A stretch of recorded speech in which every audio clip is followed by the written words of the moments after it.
Hello viewers, आप सभी का यूट्यूब चैनल ज्ञान ज्योति में स्वागत है। आज का हमारा विषय है रॉ के रूप। तो आज हम आपके समक्ष रॉ के विभिन्न रूपों को लेकर के उपस्थित हुए हैं और लोगों में बहुत सारी भ्रांतियां हैं रॉ को लेकर के। सामान्य रूप से तो रॉ एक व्यंजन है, किंतु लोग इसे मात्रा के रूप में भी उच्चारित करते हैं। जैसे मैंने बहुत लोगों को सुना है बोलते हुए रेफ की मात्रा, पदेन की मात्रा। क्या ये सही है?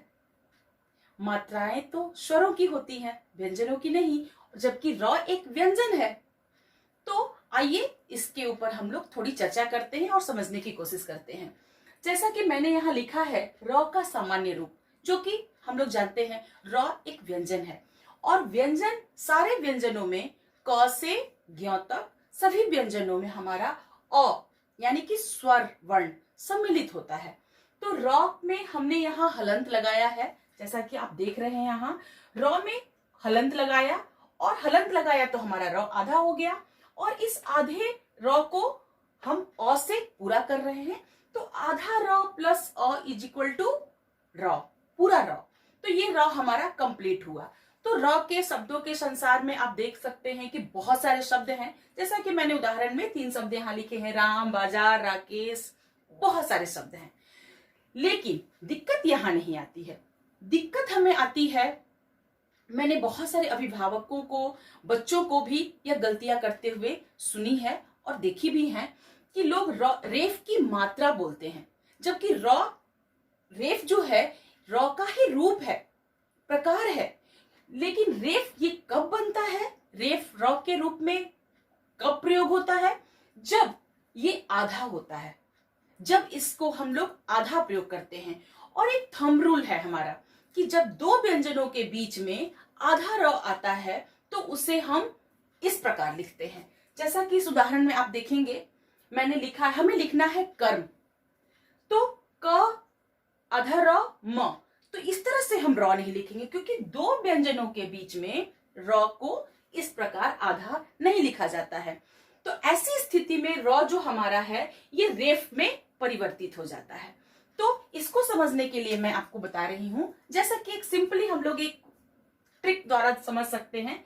मैंने लिखा यहां क रॉ आधा और म, कर्म। लेकिन हमें लिखना है कर्म और ये हो गया कर्म। लेकिन जैसा कि मैंने बताया कि दो व्यंजनों के बीच में जब आधा रॉ होता है तो इस प्रकार नहीं लिखा जाता है।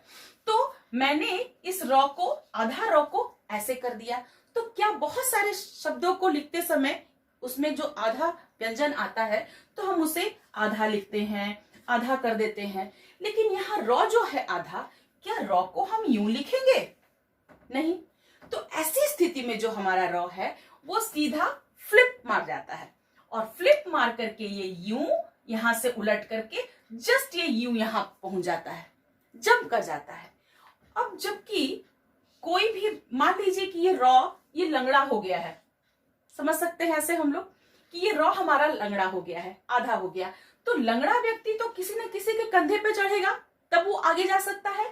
तो इस लंगड़े रॉ ने, जो आधा रॉ है हमारा, ये म के ऊपर, उसके सिरोरेखा के ऊपर जंप कर गया और ये हमारा हो गया कर्म।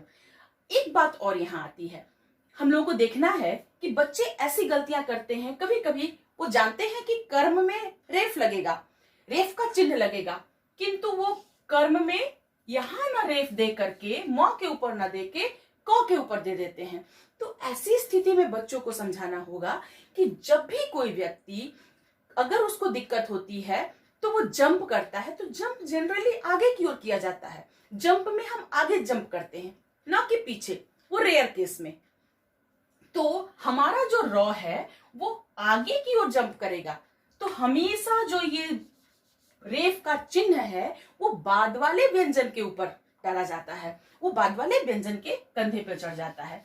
तो यहां तक हमने देखा, क्लियर हो गया हमारा कि रेफ जो है वो आधा होता है, आधा रॉ होता है, स्वर रहित। स्वर रहित मतलब स्वर के बिना।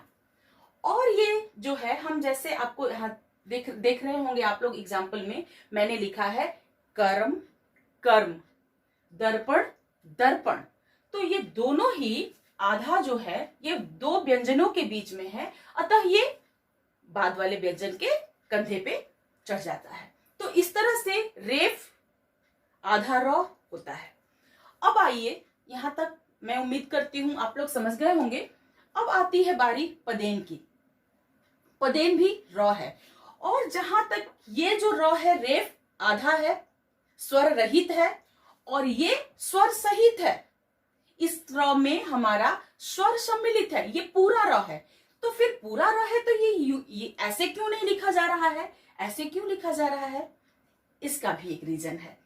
तो ये पदेन रॉ जो है, ये जो रॉ के रूप में पदेन को प्रयोग करते हैं, इसका नियम ये है कि स्वर रहित व्यंजनों के साथ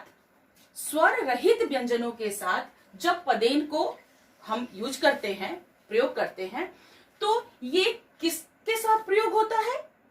पाई वाले व्यंजन के नीचे। जैसे कि मैं आपको एक समझाती हूं उदाहरण देकर के। मैंने उदाहरण में लिखा है यहां चक्र, क्रम, प्रकार। तो च क र चक्र। तो यहां पर र पूरा है, क आधा है। चक्र जो मैंने लिखा ये च क र, तो यहां पर चक्र यानी कि क आधा। तो ऐसी स्थिति में जब र के पहले कोई व्यंजन आधा हो तो ये र क्या होता है? उसके पद में आ जाता है, पैर में। पद, पदेन किसको कहते हैं? पद किसको कहते हैं? पैर को।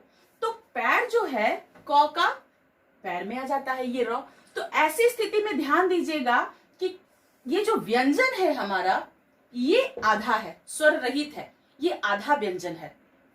और ये जो र है हमारा पदेन र, ये पूर्ण र है, कंप्लीट है। किंतु ये जब किसी स्वर रहित व्यंजन के बाद आता है, तो ये उसके पैर में चला जाता है।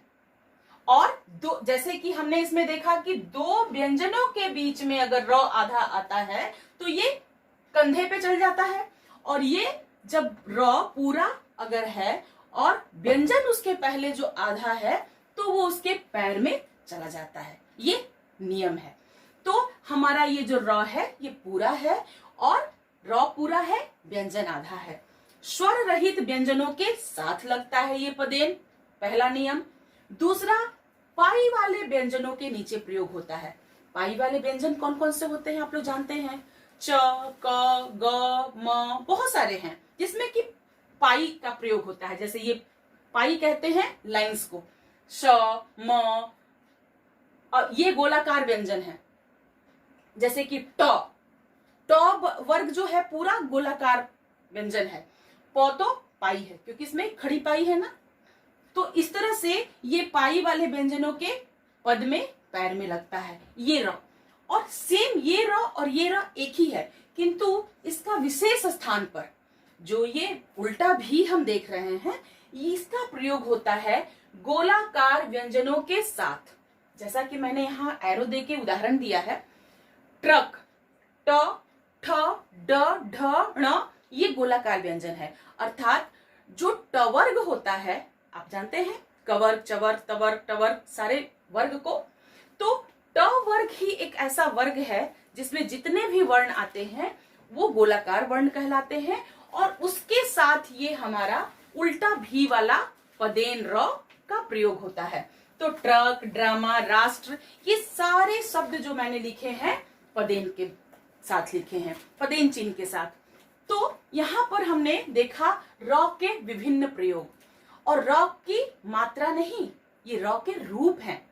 और ये विशेष स्थिति में इनका प्रयोग कैसे, कहाँ होता है, ये हम लोग जान गए इस वीडियो में। तो सामान्य र, रेफ के रूप में र, और पदेन के रूप में र।